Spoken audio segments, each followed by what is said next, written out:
ኦዲን ያሸንፋል። ግን ሲያሸንፍ አንድ አግሪመንት ወስዶ ነው። ሎኪ በጉልበቱ አይደለም፣ በኃይሉ አይደለም፣ በሌላ ነገር አይደለም፣ በጭንቅላቱ ሰርቫይቭ ማድረግ እንደጀመረ ታያላችሁ። ግን በዚህ ሁሉ መሃል ድካሙን፣ ችግሩን ለሰው ማሳየት አይፈልግም። ለምን?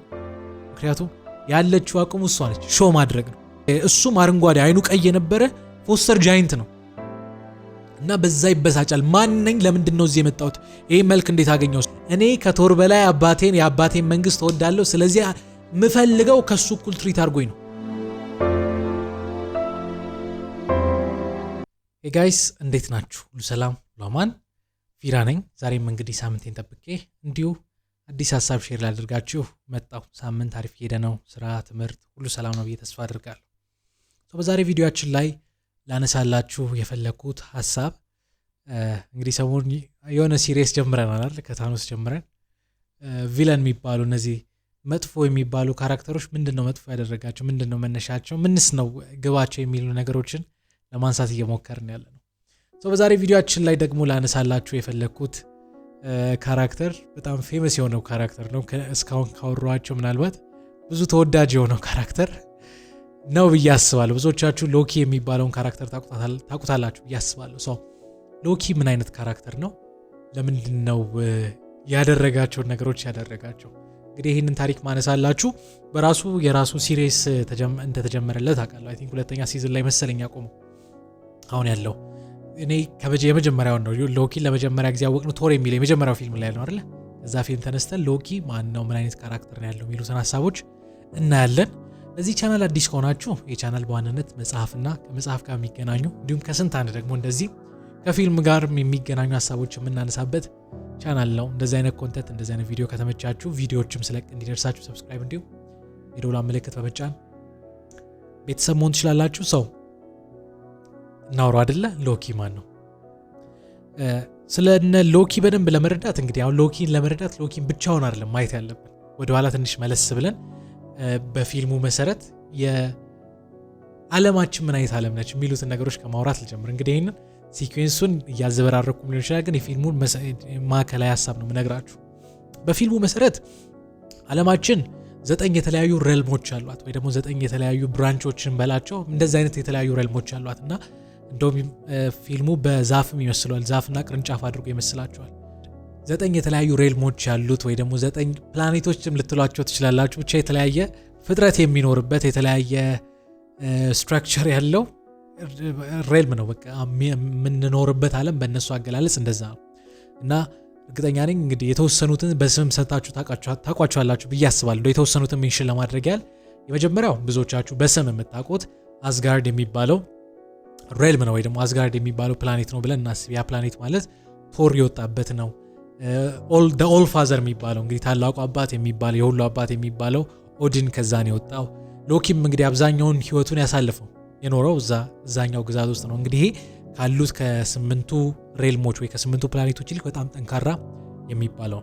ሁለተኛው ሚድጋርድ ይባላል። ይሄ ደግሞ አሁን እኛ የምንኖርበት ኤርዝ ወይ ደግሞ ምድር የምንላት ፕላኔት በፊልም አገላለጽ ሚድጋርድ ይባላል። ሶስተኛው ደግሞ እንግዲህ ዛሬ ሪቪዋችን ላይ በደንብ የምናየው ዮቱንሄይም የሚባለው ፕላኔት ነው። እንግዲህ ፕላኔት ማለት ትንሽ በረዷማ የሆነ ቀዝቀዝ የሚል ፕላኔት ነው። ሰማያዊ የሆኑ ፍጥረቶች ያሉበት ፕላኔት ነው። እንግዲህ ፎስተር ጃይንትስ የሚባሉ ፍጥረቶች አሁን እኛ የምድር ላይ ሰው አይደል የሚኖረው ወይ ደግሞ እንስሳዎች አይደል የምንለው፣ እዛ ደግሞ ፎስተር ጃይንትስ የሚባሉ ፍጥረቶች ያሉበት ፕላኔት ነው። ከዘጠኙ እንግዲህ አራተኛው ሬልም ወይ አራተኛው ፕላኔት ቫንሃይም የሚባል ነው። አምስተኛው አልፋይም ይባላል። ስድስተኛው ስፋርታልፋይም ይባላል። ሰባተኛው ኒዳ ቬለር ይባላል። ስምንተኛው ሙስፍሌም ይባላል። ዘጠነኛው ብዙ ጊዜ ከሞትና ከእስር ጋር የሚያያዘው ፕላኔት ኔፍሌም የሚባለው ፕላኔት ነው። እንግዲህ አንድ ዩኒቨርስ ውስጥ እነዚህ ሁሉ ሬልሞች አንድ ላይ ይኖራሉ ማለት ነው። እንግዲህ እነዚህ ሁሉ ዩኒቨርሶች በአንድ መስመር የተገናኙ እንግዲህ ቀስተ ደመና የሚመስል አንድ መስመር አለ። በዛ መስመር ነው እንግዲህ ሁሉም እርስ በርስ የተገናኙት። ግን እነዚህን ሁሉ ዩኒቨርሶች የሚያስተዳድረው አስጋርድ የሚባለው ታላቁ ፕላኔት ነው፣ የታላቁ ሬልም ነው። እንግዲህ የአማልክቶች መገኛ ተብሎ የሚታሰብ ፕላኔት ነው። እንግዲህ እዚህ ፕላኔት ላይ ነው ዋና ዛሬ የምናነሳቸው ካራክተሮች ኦዲን፣ ቶር እና ሎኪ ይኖሩ የነበሩት። ገና ፊልሙ ሲጀምር ቅድም ያልኳችሁ ኦዲን ዮቱንሄይም የሚባለው ፕላኔት ውስጥ ከነበሩ ፎስተር ጃይንት ከሚባሉ ፍጥረቶች ጋር እየተፋለመ በቃ ትልቅ ጦርነት ላይ ሆኖ ነው እንግዲህ ፊልሙ ገና ሲጀምር የሚጀምረው እና እነዚህ ሁለቱ መንግስታት እነዚህ ሁለቱ ሬልሞች ይጣሉ የነበሩት እነዚህ ፎስተር ጃይንትስ የሚባሉት እንግዲህ የራሳቸው መሪ ያላቸው በዛ መሪ አማካኝነት አስጋርድን ኮንትሮል ለማድረግ ውጊያ ጀመሩና ኦዲን እንዳልኳችሁ የአስጋርድ መሪ ነው አገሩንም እሱ ራሱንም ፕሮቴክት ለማድረግ ውጊያ ይጀምራሉ። ግን ይሄ ውጊያ በእንግዲህ እንደምታውቁት ኦዲን በጣም ትልቅ ኃይል ያለው ፍጥረት ነው። ፍጥረት ልበለው እንግዲህ ሰው ነው ማለት ትንሽ ሊያስቸግር ይችላል፣ ግን ፍጥረት ነው። ኦዲን ያሸንፋል። ግን ሲያሸንፍ አንድ አግሪመንት ወስዶ ነው ይሄንን ጥሌ የቋጨው። ምንድነው የወሰደው አግሪመንት? አንደኛ ለ1000 ዓመት በሁለቱ ሬልሞች መካከል ሰላም እንዲፈጠር አግሪመንት ፈጥሯል። ወይ ደግሞ ለ1000 ዓመት አስጋርድ ወደ እነሱ እንዳይሄድ ፎስተር ጃይንቶችም ወደ አስጋርድ ላለመሄድ አግሪመንት ወይ ደግሞ ስምምነት ፈጥሯል። ሌላኛው ደግሞ ኦዲን እንግዲህ ያልተጠበቀ ያደረገው ነገር ምንድነው? የፎስተር ጃይንት መሪ የነበረውን ሰው ልጅ ገና የተወለደ ልጅ ነበርና የሱ ልጅ ለማሳደግ እንደወሰደ ታያላችሁ። እንግዲህ ልክ እንደነሱ ሰማያዊ ፍጥረት የሆነ ልጅ ነው፣ ግን ኦዲን ለማሳደግ እንደወሰደው ታያላችሁ። እና ሲወስደው እንግዲህ አንድ ሲን አለች፣ እጁን እንደዚህ ስላይድ ሲያደርግ ያ ልጅ ፎስተር ጃይንቶችን ከመምሰል ወደ ሰው መልክ እንደተመለሰ ታያላችሁና ይህን ልጅ ይወስደውና ልክ እንደራሱ ልጅ ያሳድጉ። አጋጣሚ ኦዲን በዛ ጊዜ ቶር የሚባል ትንሽ ልጅ ነበረው። ይሄኛው ልጅ ግን የራሱ የስጋ ልጁ አይደለም፣ ከፎስተር ጃይንት የተወሰደ ልጅ ነው። ግን ደግሞ የሰው መልክ እንዲመስል የነሱን መልክ እንዲመስል ተደርጎ እንዳሳደጉት ታያላችሁ። ይሄ ልጅ ማን ነው? የገመታችሁት ካራክተር ሎኪ የሚባለው ካራክተር።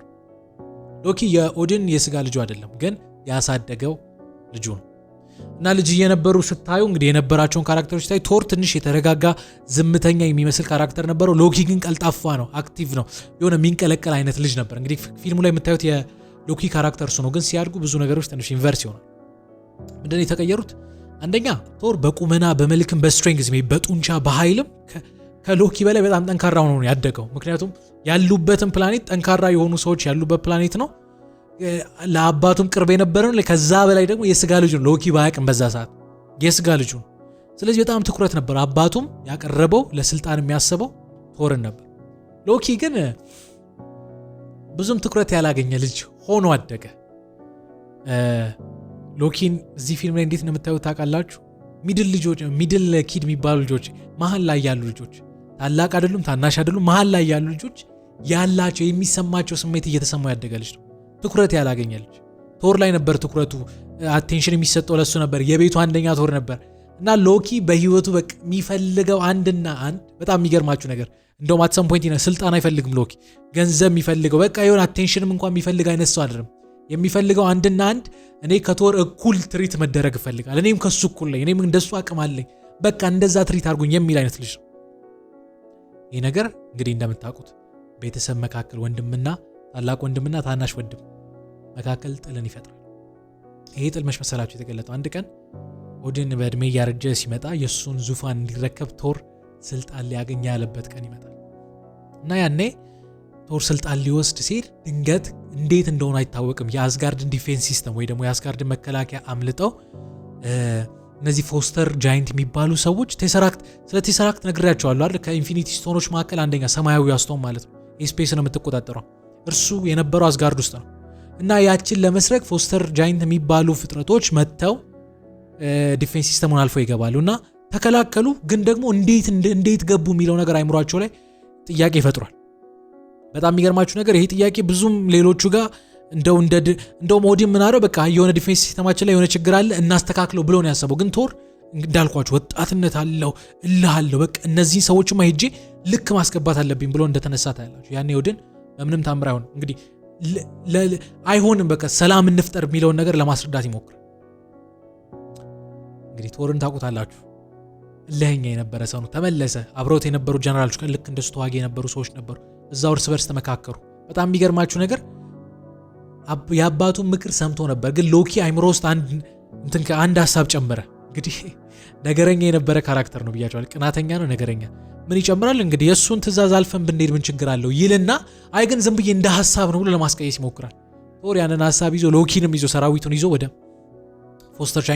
ፎስተር ጃይንት ወደ ነበሩበት ፕላኔት ይሄዳል ከነሱ ጋር ለመዋጋት። ኢማጂን ለ1000 ዓመት የሰላም አግሪመንት የተስማማ ህዝብ መካከል ሄዶ ጦርነት ይከፍታል። ቶር ሄዶ ይጣላል። ድል እየነሳ ነበር፣ ምን እያል ነበር። ግን ቶር አክቲቭ ቢሆንም ከሱ ጋር የነበሩ ሰዎች ሎኪንም ጨምሮ እየተዋጉ አልነበረም፣ ተከበዋል። ነገሮችን እንዴት ነው ተከበው እየተዋጉ ባለበት ሰዓት ላይ ኦል ኦፍ ዘ ሰደን ኦድን ይመጣል፣ እነሱን ይዞ ይሄዳል። ከዚህኛው ሰው ጋር በቃ ጦርነት እንጀምራለን ሲለው በቃ እንዳልክ ይሁን ብሎ ህዝቡን ነው ሰራዊቶችና ቶርን ይዞ ይሄዳል። እና ቶር በዚህ እናድ ያንተ በቃ በእድሜ አርጅታል፣ እንደ ድሮ ኢንተለጀንት እንደ ድሮ ዋይዝ አይደለም፣ እንደ ድሮ አዋቂ አይደለም። እነዚህ ሰዎች ልክ ማስገባት፣ እነዚህ ፍጥረቶች ልክ ማስገባት አለ፣ ማን አለቃ እንደሆነ ማሳየት አለብኝ ይላል። እና ኦድን በዚህ ጊዜ ይናዳል። ለማረጋጋት ቢሞክርም ቶር እንደውም ይበልጥ እንደውም አባቱን መስደብ የሚባለው ሁኔታ ውስጥ ይገባል። እና ያኔ ኦድን እውነትህን ነው አንድ ነገር ተሳስቻለሁ ይላል። ምን አላችሁት? አንተ የኔን ስልጣን ለመቀበል የኔን ቦታ ለመቀበል ብቁ ነብይ ያሰብኩበት ሰዓት ልክ አይደለም ብሎ ሙሉ በሙሉ ኃይሉን ስልጣኑን ይወስድበትና ኢቭን መዶሻውንም ወስዶበት ማለት ነው ከአስጋርድ ወደ ሚድጋርድ ወይ ደግሞ ምድር ወደምትባለው ፕላኔት ይወረውራል። እንግዲህ ታላቁ የመብረቅ ንጉስ የሚባለው እንግዲህ በፊልም መሰረት እንዳማለክት ነው የሚታዩት። ወደ ምድር ይወድቃል። ምንድነው መዶሻው ላይ ቃል ያወጣበታል ኦድን። ምንድነው የሚለው? ይሄንን መዶሻ ብቁ የሆነ ሰው አቅም ያለው ሰው እና ደግሞ የቶርን ስልጣን ለመቀበል ይሄ ምድር የተዘጋጀ ሰው ያን ሰው ብሎ እሱንም ወደ ምድር ይወረውራል። እና እነዚህ ሁለቱ ነገሮች ሲሆኑ እንግዲህ ዲቴል የፊልሙን ሐሳብ ካነሳው ሰዓት ስለማይበቃን ትንሽ ሐሳቦቹን ነው ማነሳላችሁ። ያቺ መዶሻ ወደ ምድር ትወርዳለች። እንደምታውቁት ማንም ሰው ኢቭን አቬንጀርሶች እንኳን ሊያነሱት ያልቻሉ ነው። በጣም በቃ ጌም ነበረ። ከዛ መንግስትም ገባ። ቶር ብዙ ነገር ሞከረ። ሎኪ አንድ ለየት ያለ ሲን አይምሮ ላይ እንደተፈጠረ የምታሳይ አንድ ፓርት አለች። ምንድና መሰላችሁ? እነ ቶር ሊዋጉ ሄደው ሎኪም አንደኛ እየተዋጋ ነው ብያችኋል አይደል? የፎስተር ጃይንት መሪ የነበረ ሰው አጋጣሚ የሎኪን እጅ ይዟል። እና እነዚህ ሰዎች በረዶን በቃ እንትን ላይ በረዶን መልቀቅ የሚችሉ ናቸው። እና ሌሎች ፍጥረቶች የእነሱ እጅ ሲነካቸው ይቀዘቅዛል ወይ ወደ በረዶነት ይቀየራሉ። ሎኪ ግን የሰው መልኩ ይቀርና ወደ ሰማያዊነት መቀየር ፎስተር ጃይንቶችን መምሰል እንደጀመረ ፊልሙ ላይ ታያላችሁ። እና ሎኪ አይምሮ ላይ ጥያቄ ተፈጥሮ ቶር ከተወረወረ በኋላ ኦድንና ሎኪ ለብቻ ይገናኛሉ። ማን ነኝ ብሎ ይጠይቁ። ከየት ነው የመጣሁት? ሳትዋሽ ንገረኝ። እና ኦድን ተረጋግቶ አንተ ልጄ ነህ፣ እኔ ያሳደግኩ ኖ እውነተኛው ማንነቴን ንገረኝ። እና አጋጣሚ ቴሰራክቱ ጋር ይሄዳል። ቴሰራክቱን ሲነካው ወደ እውነተኛው መልኩ ይቀየራል። እሱም አረንጓዴ አይኑ ቀይ የነበረ ፎስተር ጃይንት ነው። እና በዛ ይበሳጫል። ማን ነኝ? ለምንድን ነው እዚህ የመጣሁት? ይሄ መልክ እንዴት አገኘው ሲለው ኦድን እውነቱን ይነግሯል። አንተ የኔ ልጅ ነህ፣ እውነት ነው፣ ግን ደግሞ ሊትራሊ ልጅ አይደለም፣ የፎስተር ጃይንት ቤተሰብ ነው። እንደውም የንጉሱ ልጅ ነው። እኔና አንተን እኔ ጋር ያመጣሁት ልጅ ነበር ከአንደኛ፣ እውነት ነው፣ ግን ከዛ ያለፈ በሁለቱ ዘሮች መካከል ሰላም አንተ ሰላም አምጪ ነህ። አንተ እኔ ጋር ስታርግ የእኛን ጥበብ ተምራል፣ የእኛን እውቀት ተምራል፣ ከነሱ ደግሞ ዘርነህ። ስለዚህ እነሱ እንዳይወጉን በአንተ ምክንያት ሰላም ፈጥራለን ነው። እንግዲህ በሁለቱ ዘሮች መካከል ሰላም ለመፍጠር ነው ሎኪ ያደገው። ሎኪ ግን እንዲያላየው አይምሮ ላይ እንዴት ነው ያየው? እኔ በቃ ያንተን ሐሳብ ለማስፈጸም ያንተን ፕሮፓጋንዳ ለማስፈጸም እቃ ነኝ ወይ መጠቀሚያ ነኝ ወይ? በቃ ለዚህ ነው እድሜ ልኬን ሁለተኛ አድርገህ ትሪት ስታደርገኝ የነበረው ቢል የሚሆን አይደለም። እና ኦድን እንደውም ይሄ ወሬ ሁሉ ሲደጋገምበት እንደ ልብ ድካም ይዞት እዛው እንደወደቀ ታያላችሁና ፊልሙ ኦድንስ ስሊፕ ይለዋል ወይ ደግሞ በእኛ ቋንቋ ኮማ ውስጥ ይገባል ኦድን። እና እንዳልኳችሁ ቶር ታላቅ የነበረ ሰው ነው። ስልጣን ላይ ማንም የለም። አብረውት የነበሩት ጀነራሎች ቶርን እባክህ ወደ ሀገሩ መልሰው ወደ ምድሩ መልሰው በቃ አጥፍቷል ይቅር በለው ብሎ ወደ መንበረ መንግስቱ ልበል እንግዲህ ወደ ቤተ መንግስቱ ሲገቡ ኦድን እንግዲህ ኮማ ውስጥ እንደገባ ያጉም ሲገቡ ያገኙት ዙፋኑ ላይ ሎኪ ተቀምጦ ነው። እና ይደነግጣሉ። ኦድን ይታል። ኦድን ኮማ ውስጥ ነው እንግዲህ ኦድንስ ስሊፕ ውስጥ ነው ያለው። እሺ እንዲህ ከሆነ ወንድምህ ስልጣኑ ተቀምጦ በቃ ኖርማል ሰው ነው ማለት ቢመታ የሚወድቅ የሚሞት አይነት ሰው ነው። ወንድምህ እንደዛ ሆኖ ምድር ላይ ተጥሏልና ወንድምህ መልሰው ሲሉት ሎኪ አሪፍ ቃል ተጠቀመ። እኔ አለ የአባቴን ዙፋን ይዤ የመጀመሪያው ስራዬ አባቴ የመጨረሻ የወሰነው ውሳኔ መሻር አይደለም። ኦድን የመጨረሻ የወሰነው ነገር ቶርን መጣል እና ያንን አላደርግም፣ ግን አንድ ነገር እናደርጋለን። ምን? ያንን ፕላኔት ይቺ ምንድነው የፎስተር ጃይንት ፕላኔቶችን ሙሉ በሙሉ እናጠፋለን። ለምን ነው የምታጠፋው? ምክንያቱም ቢፈልግ ኦድን ያን ያደርግ ነበር፣ ቢፈልግ ቶር እንዲያደርግ ይፈቅድለት ነበር። ግን አንድ ላይ ኑር ነው የኦድን ሐሳብ። ቢል ሊስማሙ አልቻሉም። እነዚህ ሰዎች አምፀው እንግዲህ ኦድን ላይ ማን ነው ሎኪ ላይ አምፀው ወደ ምድር ሄዶ ቶርን ለመርዳት እንደሞከሩ ፊልሙ ላይ ትረዳላችሁ። ሎኪ ግን አንድ አሁንም የብልጥ ሐሳብ ያመጣ። እንግዲህ አሪፍ ሐሳብ እንዳልኳችሁ ልክ ሎኪ የስልጣን ፍላጎት ጥም የለውም። ስቲል ስልጣን አግኝቷል። ሎኪ አቴንሽን የሚባለው ነገር ብዙ የሚፈልግ አይነት ሰው አለው። አቴንሽንም ከፈለገ ከቶር እኩል ይሆን ነው። ከዛ ውጪ ግን ሎኪ ምን እንዳልሆነ ልንገራችሁ። ሎኪ አስጋርድን የሚጠላ ሰው አይደለም። ሎኪ አባቱን ኦድን የሚባለውን እንኳን አባቱን የሚጠላ ሰው አይደለም። እንደውም የሚያከብር ቦታ የሚሰጠው ሰው ነው። ግን እዚህ ሲል ላይ አሁን ምነግራችሁ ሲል ላይ ስደርሱ አሁን ያልኳችሁን ተቃራኒ ነገር ያደርጋል። እናደረገ መሰላችሁ በድብቅ ፎስተር ቻይንቶች ጋር ሄደና የስጋ አባቱን ኑና ኦዲን ኮማ ውስጥ ነው ያለው ተኝቷል፣ ማንም ሳያቅ መታችሁ ግደሉት ይላችሁ። እኛ እኮ ወደዛ መግባት አንችልም ሲሉ ነው እኔ እንዴትም ሸውጄም ቢሆን አስገባቸዋል። መልክ ሼፕ ሺፍት የማድረግ አቅማል እዛ ጋር ነው የምታውቁት። ያኔ ቶር ስልጣን ሊያገኝ ሲል እነዛን ፎስተር ጃይንቶች ወደ ምድር ያስገባው ወደ ዛኛው ዓለም ያስገባው ራሱ ሎኪ ነው። ሎኪ ነው ይሄን ሁሉ ነገር የጠነሰሰው። ለምን? ምክንያቱም ቶር ስልጣን ሊያገኝ ነው። ያንን እንዲያገኝ አይፈልግም። በቃ ጥላቻው አንድ ነው። ቶር የተለየ አቴንሽን እንዲያገኝ እንዳልኳቸው አስጋርድን አይጠላም፣ ኦዲንን አይጠላም፣ ግን ይላቸዋል። እነዚህ ሰዎች እኮ አስጋርድን ማጥፋት የሚፈልጉ ፍጥረቶች ናቸው። እና ሎኪ እነዚህን ፍጥረቶች ይዞ ወደ አስጋርድ ሲሄድ እንደምታውቁት እንግዲህ ሃይምዳል የሚባለውን ሰው ታውቁታላችሁ አይደል? ይሄ ትልቅ ምንድነው ጎራዴ ልበለው ትልቅ ሰይፍ ይዞ ትራቭል እንኳን እንድታረጉ የሚያረጋችሁ የሚያየው ማለት ነው። ኤቭሪቲንግ የሚያየው ከቦታ ቦታ ትራቭል እንድታረጉ የሚያረጋችሁ ይሄ ትልቁ በቃ አስጋርድን የሚጠብቀው ጋርድ ማለት ነው።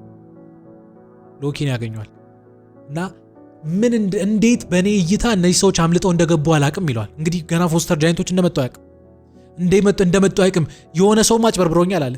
ዓለም ውስጥ እንግዲህ አስጋርድ ውስጥ ያለ ሁሉም የሚያውቀው ነገር ሎኪ የማጭበርበር አምላክ እንደው የአጭበርባሪና የክፋት የካዮስ አምላክ ብለው እንደውም ይጠሩታል። እና የሆነ ሰውማ ተጫውቶብኛል ሲል ሎኪ እሱ እንደሆነ ይታወቃል። እንግዲህ እዛ ጋር ያውቃል። እና በእልህ አሁን ያልኳቸው ሃይምዳል በእልህ ተነስቶ እንግዲህ ህይወቱ ላይ ተወራርዶ ማለት ኢማጂን የንጉስ ልጅ ልገሉ ነው። ጦሩን አንስቶ ሃይምዳል ሎኪን ለመምታት ሲሞክር ፎስተር ጃይንቶች ከጀርባ በረዶ ያርጉ ሊትራሊ በረዶ አርጉ ያደርጉት እና ይሄዳሉ። ኦዲን ተኝቷል ብያቸዋለሁ። ሊገሉት ሲሰበሰቡ ሎኪ አሁንም ሐሳብ ይቀይራል። ምን ያደርጋል መሰላችሁ? ልክ ሊገሉ ሲሄዱ የራሱን የስጋ አባቱን ራሱ እዛው ይገለዋል። እነዛንም ጋርዶችን እዛው ያጠፋቸው። ሎኪ ይሄን ሁሉ ነገር ሲያደርግ እንዳልኳችሁ አባቱን ቢጠላ ሰው አይደለም፣ አስጋርድን ቢጠላ ሰው አይደለም። አባቱ ግን ኮማ ውስጥ ሆኖ እንዲያውቅ አንተን ሊገሉ መጥቶ እኔ አዳንኩ፣ ስለዚህ እኔ ከቶር ይልቅ እኔ ይሻላለሁ። እስቲል እኮ ስልጣኑን አግኝቷል፣ ግን ነው አንተ አፕሩቭ እንድታረገኝ ፈልጋለሁ፣ ይሄን ወቅልኝ ነው ሐሳቡ። እዛ ያጠፋቸዋል። ማጥፋት ብቻ አይደለም የአስጋርድን ትልቁን ኃይል ወስዶ ያንን ፕላኔት ለማጥፋት ሲሞክር ታያላችሁ። እንግዲህ የሁሉ ሲሆን ቶር ሌላ ዓለም ውስጥ እንደገባ ታያላችሁ። ምን እንዳደረገ ታውቃላችሁ? ሎኪ ቶርን አጥፋው ብሎ አንድ ትልቅ ማሽን አለ ከአስጋርድ የተላከ ያንን ማሽን ይልኩታል እና ያ ማሽን ተሳክቶለት ቶርን ለተወሰነም ደቂቃ እንደገደለው ታያላችሁ። እና ያኔ ሲገለው ከእንደገና ኃይሉ ይመለሳል። እንደገና ያችን መዶሻ የመያዝ አቅሙን ያገኛል። ከዚያ ወደ እንትን ይመለሳል። ወደ ምንድነው? ወደ አስጋርድ ይመለሳል። ወደ አስጋርድ ሲመለስ ሎኪ እንግዲህ አንድ ፕሮፓጋንዳ ልበለው እንጂ እኔ ከቶር በላይ የአባቴን መንግስት እወዳለሁ፣ ስለዚህ የምፈልገው ከሱ እኩል ትሪት አድርጎኝ ነው። ግን አሁን ከሱ እኩል ትሪት ለመደረግ ስልጣን ይፈልጋል። ይህንን ስልጣን በጉልበት አይደለም ኦዲን እንዲሰጠው ነው የሚፈልገው። እና ይህ ሁሉ ሆኖ ያለ ሎኪና ቶር ፊት ለፊት ይገጣጠማሉ። እንግዲህ ወንድምና ወንድም ናቸው። እንግዲህ ወደ ጥል ይሄዳል። ሎኪ እንዳልኳችሁ ያንን ፕላኔት ለማጥፋት ጉዞ ጀምረዋል። ቢል ቶር ያንን ማስቆም አልቻለም። ምን እንዳደረገ ታውቃላችሁ? አስጋርድና ሌላ ፕላኔቶች እንዳልኳችሁ ልክ እንደ ዛፍ ተሳስሯል አላልኳችሁ? ይሄንን የተሳሰሩበትን ድልድዩን ቶር በመዶሻው እንደሰበረ ታያላችሁ። ያንን ሲያደርግ ኦዲን ከእንቅልፉ ይነሳል። ልክ ይሄ መዶሻ ሲሰበር ትልቁ ድልድይ ይሰበርና ቶርና ሎኪ ወደ ዩኒቨርስ ወደ ታች ሲወረወሩ አጋጣሚ ኦዲን ተነስቶ ሁለቱንም ይዛቸዋል። እና ሁለቱንም ለማዳን ሲሞክር ሎኪ እኔ እኮ አባቴ ጨርሻለሁ፣ በቃ እነዚህን ፍጥረቶች አጥፍቼ አንተን ላኮራ ለኔ አይደለም ለአንተና ለህዝብ ለኛ ትልቅ ነገር ትልቅ ፌቨር እየሰራው ነው ሲለው ኦዲን አፕሩቭ እንዳላረገውታል። ልክ አይደለም ነው ያለው። ያኔ ሎኪ ላይ የምታዩት የብስጭት ፊት በቃ ከዛ በኋላ የምታዩት ሎኪ የተፈጠረው ከዛ በኋላ በንዴት እንግዲህ ፊልሙ ላይ ታዩታላችሁ። በንዴት ቶር ነበር ያዘው ያንን ለቆ ራሱን ዩኒቨርስ ላይ እንግዲህ ህዋ ላይ ማለት ራሱ እንደለቀቀ ታያላችሁ። እሱ ፊት ላይ የሚነበበው ነገር ምንም ብሰራ ምንም ባደርግ አባቴ አፕሩቭ የማያደርገኝ ልጅ ነኝ ነው በቃ ሎኪ ጋር ያለው ኢማጂኔሽን እሱ። ከዛ በኋላ ሎኪ ምን አይነት ካራክተር እንደሆነ ታውቃላችሁ? ሎኪ በጉልበቱ አይደለም፣ በኃይሉ አይደለም፣ በሌላ ነገር አይደለም፣ በጭንቅላቱ ሰርቫይቭ ማድረግ እንደጀመረ ታያላችሁ። ምክንያቱም ከሌላው የተለየ ጉልበት የለው። ያለው ነገር ምንድነው? ጭንቅላት ያስባል። ይሄ ነገር ተንኮለኛ አደረገው። ትንንሽ የሆኑ ማጂኮችን ለምዷል። ራሱን ሼፕ ሺፍት ያደርጋል። ሌላ ሰው መስሎ መታየት ይችላል። ራሱን አብዝቶ ያበዛስ መስሎ መታየት ይችላል። እነዚህን ሁሉ ነገር ተጠቅሞ አፕሩቭ ለማግኘት ነበር ከአባቱ ሲሞክር የነበረው። ግን ያን አፕሩቫል ማግኘት ስላልቻለ አሁን ያልሆነውን ካራክተር መሆን ጀመረ። ስልጣን ፈላጊ ሆነ። ምን አይነት ስልጣን ፈላጊ? አቴንሽን ሊሰጠው የሚችለው ስልጣን። የሆነ ነገር አድርጌላችኋል፣ የምንድነው አንተ እዚህ ቦታ ጠቃሚ ነህ የሚል አይነት ስሜትን ፍለጋ ሩቅ መንገድ እንደሄደ ታያላችሁ። ግን በዚህ ሁሉ መሃል ድካሙን ችግሩን ለሰው ማሳየት አይፈልግም። ለምን? ምክንያቱም ያለችው አቅሙ እሷ ነች፣ ሾው ማድረግ ነው። እና ሎኪ ለምን ያደረገውን ነገር ሁሉ አደረገ? ምንጩ ይሄ ነው። መሀል ያለ ልጅ ብዙ ጊዜ እንደዚህ ነው ይባላል። ታላቅ ልጅ ታላቅ ስለሆነ ያው ቤተሰብ ኃላፊነትም ይሰጠዋል። ልክ እንደ ብቸኛ ልጅ አይሆንም፣ ግን ትኩረት ያገኛል። ታናሽ ልጅ ታናሽ ስለሆነ እየቀበጠን ቢሆን ያደርጋል። መሀል ያለ ልጅ ግን ብዙ ጊዜ እንዲህም አይባለው። ስለዚህ ትኩረት ለማግኘት ብዙ ነገሮችን ሲያደርጉ ታያችኋላችሁ። ሎኪ እንደዛ አይነት ካራክተር። ሎኪ ያደረገውን ነገር ሁሉ ያደረገው ወንድሙ እኩል ለመታየት ነው። ግን ከዛ በኋላ እንግዲህ የተለያዩ ኮምፕሌክስ ሲሆን ታዩታላችሁ። ከሎኪ አንድ እርግጠኛ የምትሆኑት ነገር ምን እንደሆነ ታውቃላችሁ? ሎኪ ኢንተለጀንት ነው። መቼ ማጎብደድ እንዳለበት ያውቃል። መቼ መሰለል እንዳለበት ያውቃል። መቼ መልክ መቀየር እንዳለበት ያውቃል። መቼ ስኒች ማድረግ፣ መቼ ምን ልበለው ማቃጠር ልበለው፣ እንደዛም መቼ ማድረግ እንዳለበት ያውቃል። ግን በዚህ ሁሉ ሰርቫይቭ ለማድረግ ሲሞክር ታያላችሁ። ግን ከዚህ በፊት አንድ ቪዲዮም ላይ ተናግሬያለሁ። ከታኖስ አላመለጠም። ይሄ ማጭበርበሩ ታማኝ አለመሆኑ ከታኖስ እንዳያመልጥ እንዳደረገው ታያላችሁና ሎኪ ለመጥፎ ሆነ ኦቨርኦል ምክንያቱ ይሄ ነው። ትኩረት ፈላጊ ሰው በዚህ ልክ ሄዶ ብዙ ነገሮች እንደፈጠረ ታያላችሁና ሎኪን ሳስብ ከፊልሙ የምትረዱት እንደዚህ አይነት ካራክተር ነው። what do you think? እስኪ ስለ ሎኪ ምን ታስባላችሁ? የሆነ ሳለኝ ሴኖኑ በጣም መጥፎ ነገሮችን እያደረገ ነበር፣ እውነት ነው። ግን ደግሞ ሲወለድ ብዙ ነገሮች ሲጀምሩ ከዚህ እንደጀመሩ ትረዳላችሁና እኔ እንግዲህ በዛሬ ቪዲዮአችን ላይ እንግዲህ ካነበብኩት ሳይሆን ካየሁት ነው አይደል? ካየሁት ይሄን ሐሳብ ሼር ላደርጋችሁ ወደድኩ። ቪዲዮውን እንዴት አያችሁት? ሎኪንስ እንዴት አያችሁት? ስለዚህ እዚህም ቪዲዮ ላይ ስላወራሁት ሐሳብ ያላችሁን አስተያየት ከስር ኮሜንት ሴክሽን ላይ እንድትጽፉልኝ ጠይቃለሁ። ቀጣይ ሳምንት እንዲሁም በአዲስ ሐሳብ በአዲስ ቪዲዮ እንገናኛለን። የቀጣይ ሳምንት ሰዎች ይበለን። መልካም ሳምንት።